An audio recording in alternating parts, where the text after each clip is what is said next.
Phone's dead, no bars, you're in the middle of nowhere and your screen says no service. Useless, right?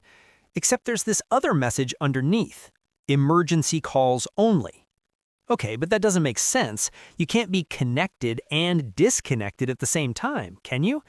And you just stare at it for a second, because that doesn't make any sense. If there's no service, how can you call anyone?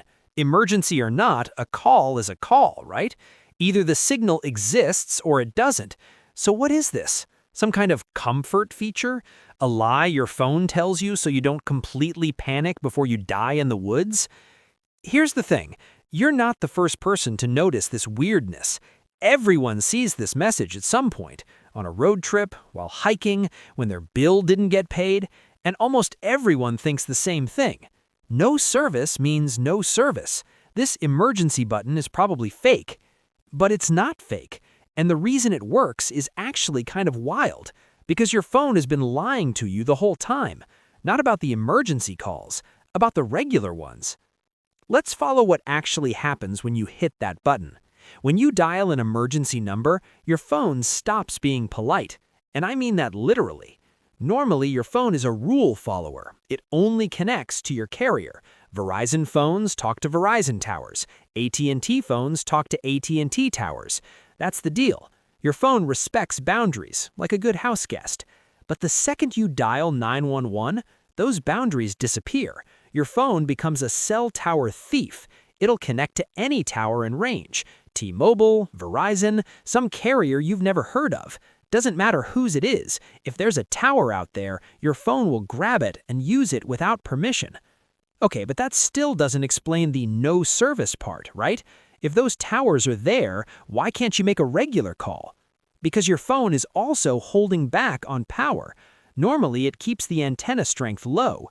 It's trying to conserve battery, trying to make it through the day without dying. It's being efficient. But in emergency mode, it stops caring about your battery life completely. It cranks the antenna to maximum power, full blast. It's screaming into the void as loud as it possibly can. So that tower that was technically there the whole time but too far away, your phone can suddenly reach it. You were never in a dead zone. Your phone was just whispering when it should have been yelling. But here's where it gets really strange. Some of those towers aren't even meant for you. There are towers out in remote areas that don't provide regular service at all. They're emergency-only towers. They exist specifically for situations like this. They're like cell tower monks, silent, patient, waiting. They won't help you check Instagram. They won't load your email. But the second you need to call for help, they're there. And it gets weirder. You don't even need a SIM card for this to work. You don't need an active plan. You could pull your SIM card out right now. You could have a phone that's been deactivated for 3 years. It would still connect. Because emergency services don't check your account.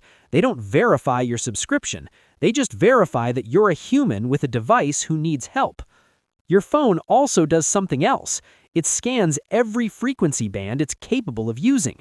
Normally, your phone is picky. It only checks the specific frequencies your carrier broadcasts on.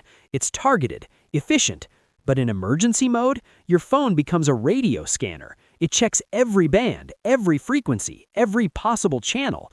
It's like your phone suddenly remembered it speaks 10 languages instead of just one, and it starts shouting for help in all of them.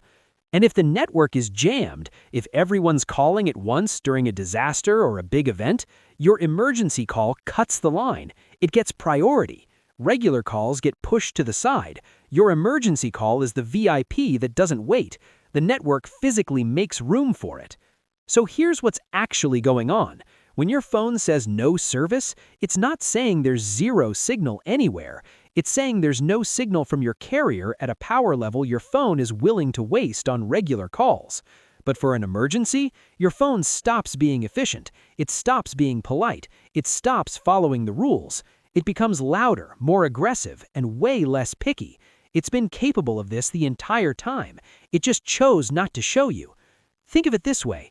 Regular calls are like knocking on your neighbor's door to ask for sugar. You only knock on your neighbor's door. You don't go down the street. You don't bang super loud. You're being respectful. But an emergency call? That's you running into the streets screaming for help at the top of your lungs. You don't care whose door you knock on. You don't care how loud you are. You'll wake up the entire neighborhood if that's what it takes.